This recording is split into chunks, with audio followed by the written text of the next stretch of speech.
Monsieur Ploy, je vous écoute. Monsieur Gobert, bonjour. Bonjour.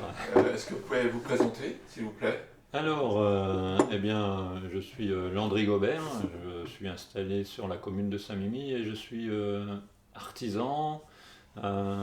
J'ai été artisan ébéniste pendant de nombreuses années et aujourd'hui j'ai un petit peu bifurqué dans l'enseignement professionnel puisque j'enseigne au lycée Raymond Coppa, nouvellement baptisé depuis le début de l'année. Il a remplacé le lycée Isère à Reims, voilà. Et j'enseigne en ébénisterie et menuiserie auprès des élèves en CAP, niveau CAP. La difficile transmission de son savoir-faire, les premiers gestes de l'apprentissage, stimuler le savoir-être chez les jeunes. L'enseignement professionnel tel que je le fais au lycée, là, c'est quand même quelque chose d'assez complexe à cerner. Déjà, il y a une première approche sur les enfants, il y a le savoir-faire. Pas le savoir-faire, le savoir-être. Et ça, c'est ce qui va stimuler la formation. C'est ce qui va nous permettre d'avancer avec l'ensemble des élèves, parce qu'on ne travaille pas avec un seul individu, on travaille en groupe. Et ça, c'est toute la difficulté de l'enseignement professionnel.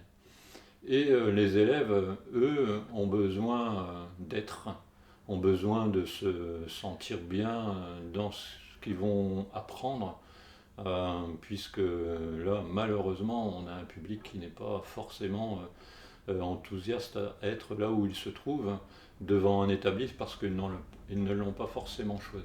Est-ce que vous pouvez évoquer les difficultés que vous rencontrez lors de la transmission des savoirs et des savoir-faire? La transmission des savoir-faire, je suis loin, très loin de l'aborder, de tout ce que j'ai appris, mon expérience professionnelle, mes acquis, je suis loin de les transmettre. Je n'ai pas franchement abordé le sujet, sauf sur les premiers apprentissages, mais je n'ai pas l'impression de révolutionner, d'apporter ma pierre à l'édifice de l'éducation nationale. Puisque là, on est confronté à plutôt une problématique que plutôt vouloir et aller au-delà de ce qu'on peut apporter. Enfin, en tous les cas, moi, de tous mes acquis, je n'ai jamais eu l'occasion de les transmettre. Parlez-nous des séquences pédagogiques, des prérequis nécessaires à l'utilisation d'outils en contact avec la matière. Les gestes de base, oui, évidemment, je vais faire à ma manière. Ça, j'amènerai mon savoir-faire, mais ça va pas au-delà. Enfin, il n'y a pas besoin d'avoir un passif comme j'en ai un pour transmettre les premiers gestes. Les premiers gestes, on va faire découvrir la matière par des gestes avec les outils à main pour qu'ils comprennent dans un premier temps comment la matière va se comporter, va réagir.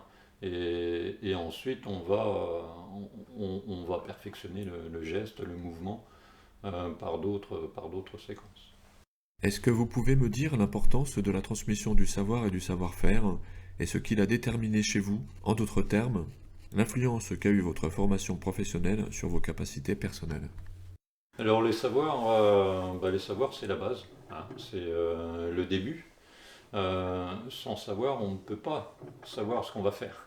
Le savoir-faire va nous permettre d'accéder à ce qu'on souhaite réaliser.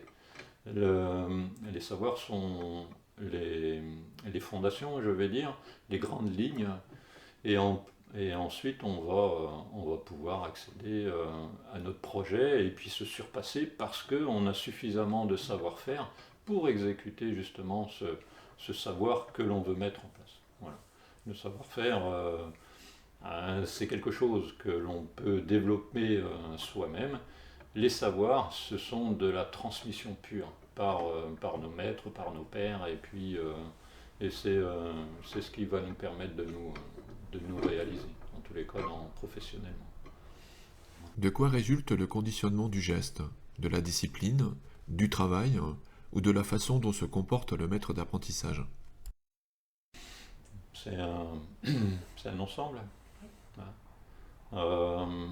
Tout intervient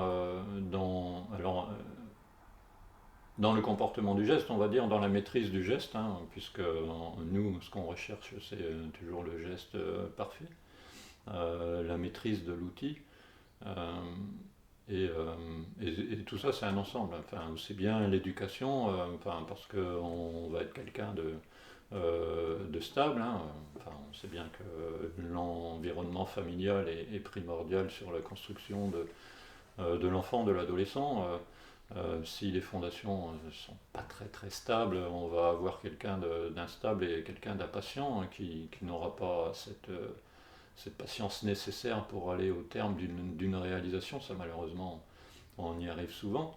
Et puis là intervient le maître d'apprentissage. Au bout d'une certaine stabilité, on peut développer le geste et puis partir sur des réalisations de plus en plus fastueuses parce qu'il y a les gestes qui sont présents et voilà, on y va crescendo et de fil en aiguille, on arrive à concevoir et réaliser des objets parfaits.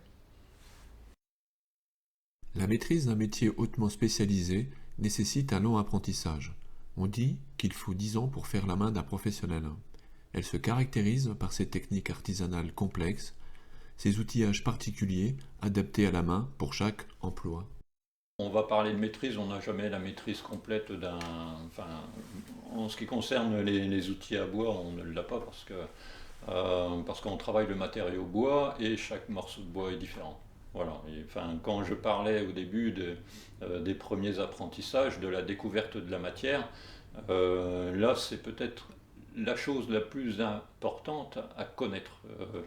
Et, euh, et une fois qu'on a la notion de comment réagit le matériau bois, enfin, pour ma profession en particulier, eh bien, on peut développer, enfin, les gestes vont s'adapter à ce matériau. Donc la première chose à connaître, c'est la texture. Ensuite, la maîtrise, elle s'acquiert, bah oui, elle s'acquiert au fil du temps, hein, avec les années, avec l'expérience. À votre avis, quelle est l'importance, les enjeux et les difficultés que soulève le thème de la transmission du savoir-faire? Eh bien, c'est préparer les générations futures à poursuivre ce que nos générations précédentes euh, ont, ont élevé, enfin, ont fait. La réalisation, la réalisation d'un meuble, enfin, alors on revient sur le savoir, hein, j'ai appris le savoir et puis après j'ai appris le savoir-faire, c'est ce qui m'a permis. Eh bien, c'est la responsabilité qu'on a envers les générations à venir. Voilà. Après, il faut qu'on puisse susciter ces jeunes générations une envie de le faire. Parce qu'aujourd'hui, alors c'est sur le côté un petit peu plus négatif, hein, phénomènes sociétaux, enfin, où il n'y a plus d'intérêt pour le travail, puisqu'on est quand même là vraiment à la base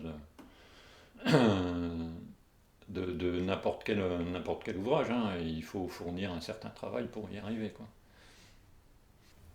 Si je vous dis attentif, consciencieux, généreux, vigilant, acquis, scrupuleux, serviable, que me répondez-vous? Toutes les qualités pour y arriver. Merci.